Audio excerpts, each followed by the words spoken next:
Well, John Dickerson joins us now from Washington, and this week he became our CBS Chief Washington Correspondent. Another new title. Congratulations to you, John. Thanks, Rena. You talked to Senator Cornyn about the implications of Michael Flynn seeking immunity. It was interesting that this week the president basically encouraged Flynn to seek immunity. How is Washington interpreting all of this? Well, I think the president's critics see this as much more smoke that leads to what they basically, since they're the critics, hope is the fire, which connects the president's team or the president himself with the Russian efforts to influence the election. There's not been any strong proof to show a connection. Michael Flynn had conversations before the election, it's been reported, with the Russians. But in terms of Russian efforts to meddle in the election, that has yet to be proved. And so the president's critics believe that Michael Flynn asking for protection means he's got a good story to tell about that specific thing. Another way to look at this, though, is in a highly partisan environment where there are 2 congressional investigations and an FBI investigation, that Mr. Flynn may have exposure in some way based on his other business dealings, which we're still learning about after he left the White House, and that in order to limit his exposure, his smart lawyer is trying to get a deal, and that it basically has more to do with the exposure that General Flynn has than the exciting quality of what he may have to say. So there's a lot of guessing going on. But surely if there was a person you would want to talk to, it would be Michael Flynn, which is partially why there's a lot of interest in this request of his. And John, you know the president called Congress's investigation a witch hunt. Given the criticism of House Intelligence Chairman Devin Nunes, do you think this House probe can still move forward? Well, the House probe is clearly in far second position to the Senate investigation. And so that makes it difficult for the House to have legitimacy.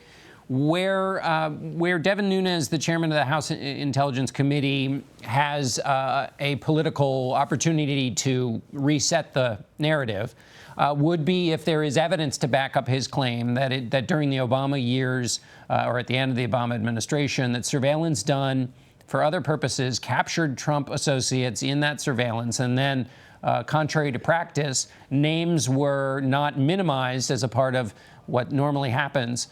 Now, there is a process for minimization, and names can be brought out that have been collected through other means for legitimate purposes. And so that's really what the question here is. If people associated with Donald Trump were put into reports or not minimized, was there a legitimate reason for that? And if Chairman Nunes finds something wrong in that area of inquiry, then some of the challenges he's had with his Democratic counterpart on that committee might be overshadowed by what would be a big story. I want to turn now to the Supreme Court as well, John, before you go. The Maine independent Senator Angus King, who's considered a key swing vote on Judge Neil Gorsuch's nomination, says he hasn't decided. He told you he doesn't know whether he'll vote on the nomination, how he'll vote. What are you watching for as we get closer to vote this week? Well, he said he hadn't decided. The senator said he hadn't decided. But based on what he said about Merrick Garland, who was the Obama administration nominee, who Senator King said was blocked by the largest filibuster of all. In other words, Merrick Garland wasn't even allowed to have a hearing. It sounds like he's going to go with the Democrats. So I think what we're watching for is basically whether the Republicans can get enough Senate Democrats to avoid having to invoke the so-called nuclear option, which is to say changing the Senate rules to make it so that Neil Gorsuch could be confirmed with a simple majority rather than clearing the 60-vote threshold that would be necessary in the case of a filibuster. The Senate doesn't change the rules very often, and this would be a big one. And particularly given what Senator McConnell, the Republican leader, and even Senator Cornyn have said about changing the rules like this. They both said it would really hurt the institution, put a crack in that saucer that is supposed to cool the passions of the House in the bicameral system. So it would be a big deal. And so it looks like that's where we're headed. And it's another sign of, in a partisan age, where we thought we'd gotten partisan in every possible way, this will be a new way, and you can't go back once you do it. Yeah, and the Democrats still clearly haven't forgotten Merrick Garland. I like how it was interesting how Senator Angus called it the granddaddy of all filibusters when he spoke to you. John, I want to turn, though, to the president's tweets. I want to talk about his tweets before you go. On Sunday, he talked about love and strength in the Republican Party, even though he earlier called out members of the Freedom Caucus and even suggested trying to defeat them in 2018. What position do you think this puts House Speaker Paul Ryan?